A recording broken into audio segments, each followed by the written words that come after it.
No bloco anterior, falávamos sobre métodos de separar os componentes de misturas heterogêneas. Agora nós temos que falar no método que permite a separação dos componentes de mistura homogênea. Só que para chegar à destilação, nós temos que lembrar aqui de uma coisinha. Se eu tenho um líquido, aqueço esse líquido, ele passa para o estado gasoso. Se eu pego esse gás e resfrio esse gás, ele retorna ao estado líquido. É só você lembrar daquela panela que foi colocada lá para cozinhar um alimento qualquer e devidamente tampado. A hora que você colocou a tampa estava seca. A hora que você pegou essa tampa, ela estava inteirinha molhada. Da onde é que veio essa água? Foi a água que evaporou do alimento em função do aquecimento e ao encontrar com a tampa que estava mais fria, sofreu aí a condensação, retornou ao estado líquido. Na destilação, nós temos esses dois fenômenos ocorrendo ao mesmo tempo. E para fazer uma destilação, nós temos aí uma série de aparelhos que eu queria que você acompanhasse aí direitinho na tela. Nós temos aí o balão de destilação, que é onde nós vamos colocar a nossa mistura homogênea. Aí ligado a esse balão de destilação, nós temos aí o condensador. O condensador, um nome aí bastante sugestivo, é onde nós vamos ter aí o gás retornando ao estado líquido, quer dizer, sofrendo aí essa condensação. Aí nós temos esse bico de gás, que é o bico de Bunsen. O bico de Bunsen, ele funciona como o fogão lá da sua casa. Você tem aí uma mangueirinha que leva aí até um bujão de gás, abrindo aí o gás, acendemos e vamos ter aí o aquecimento. Os aparelhos de laboratório, eles são de vidro, na sua maior parte, e essa vidraria é um vidro especial que tem aí uma certa resistência ao calor. Mas há um limite. Nós não temos aí, não podemos ficar aumentando a temperatura indiscriminadamente, senão esse aparelho vai quebrar. Por isso que nós recorremos a uma tela, que é a tela de amianto. O amianto tem uma propriedade que é muito interessante, que ele absorve o calor da chama e distribui esse calor de forma homogênea por todo o sistema que está sendo aquecido.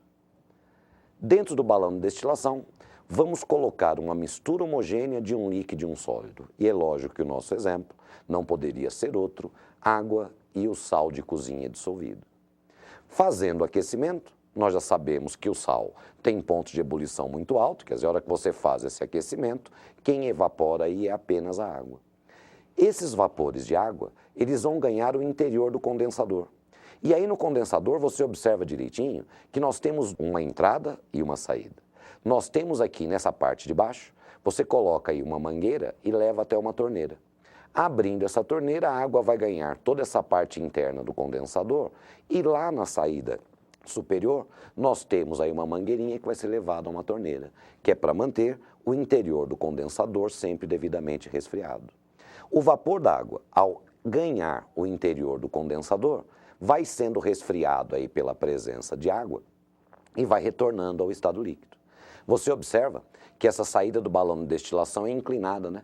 Que é para o condensador ficar inclinado, para que a água, a hora que ela retorne aí ao estado líquido, a gravidade aí faz o trabalho de levar ela para baixo. Aqui, conforme vai acontecendo a evaporação, nós temos a condensação da água lá do outro lado e nós temos aí a devida separação da água do sal de cozinha. Fala, mas espera aí, nós terminamos o bloco anterior, onde nós tínhamos lá uma mistura de água e sal e fazíamos apenas o aquecimento, essa água evaporava e eu recolhia o sal no estado sólido. Fala, mas espera aí, se você se lembrar direitinho, lá nós estávamos falando numa mistura de areia e sal. Então o que me interessava, ou aliás, o que me interessa, são apenas os componentes que eu tenho lá no início da nossa mistura. Tínhamos areia e sal. A água, naquela ocasião, foi usada apenas como veículo para viabilizar essa separação. Então lá, a água não me interessava. Agora, nós tínhamos no início da nossa mistura água e sal dissolvido. Então eu tenho que recolher a água no estado líquido. Então, importante, se eu tenho uma mistura de água e sal, se o que me interessa é só o sal, eu não tenho que ter todo o trabalho de montar a aparelhagem de destilação, né? Evaporo a água e recolho o sal no estado sólido.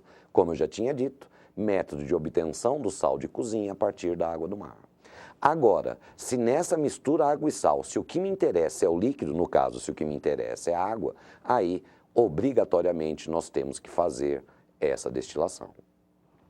Aí nós temos um método de obter uma água boa e uma água boa para se beber a partir da água do mar.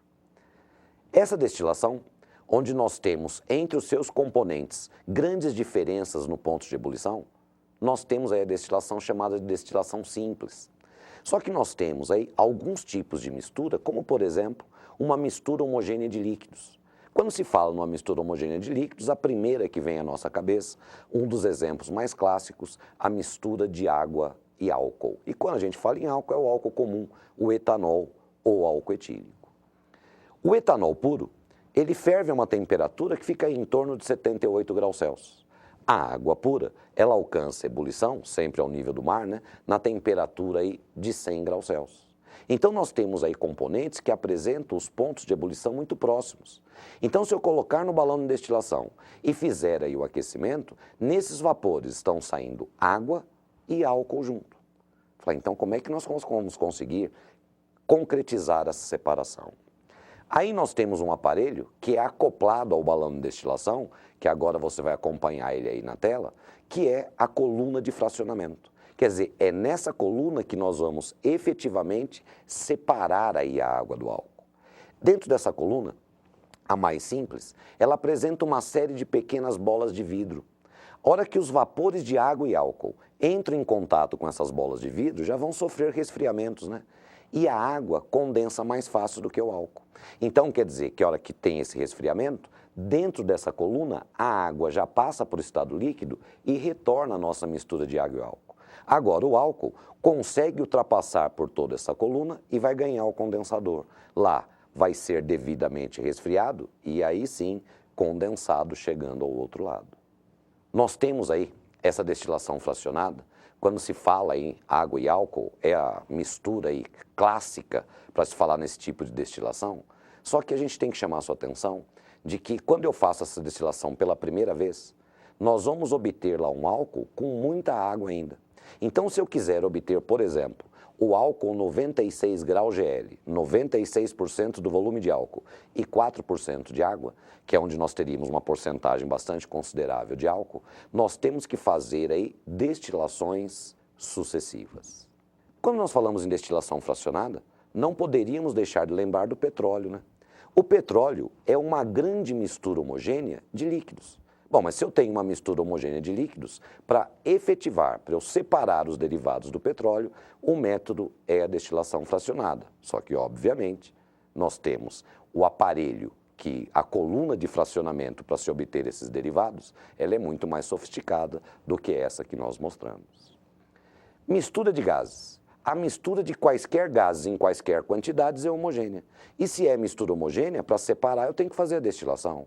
Só que para eu separar a mistura gasosa, eu tenho que primeiro liquefazer essa mistura de gases. Passo para o estado líquido para depois efetuar a destilação fracionada. Mistura de gases, destilação fracionada do ar liquefeito.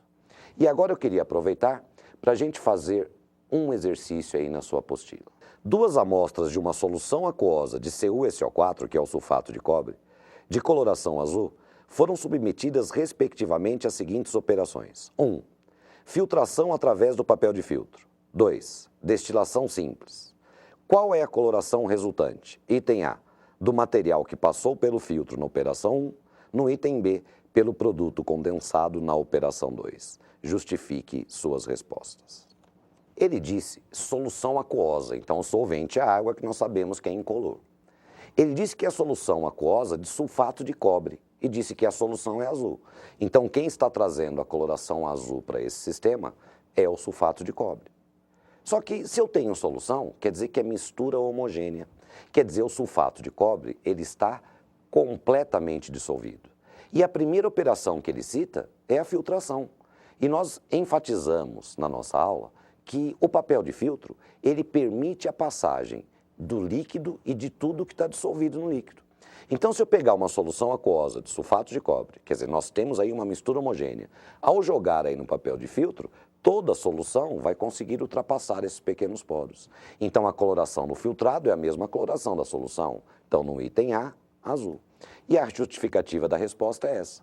Por ser solução, tudo passa completamente pelo papel de filtro. Agora, a segunda operação, ele está dizendo que é uma destilação. O sulfato de cobre é um sal, altos pontos de ebulição. Quer dizer, é a destilação simples. E a hora que nós fazemos essa destilação, no aquecimento, vai evaporar o solvente. Como ele disse que é solução aquosa, vai evaporar a água. A água evapora, vai passar pelo condensador e vai retornar ao estado líquido.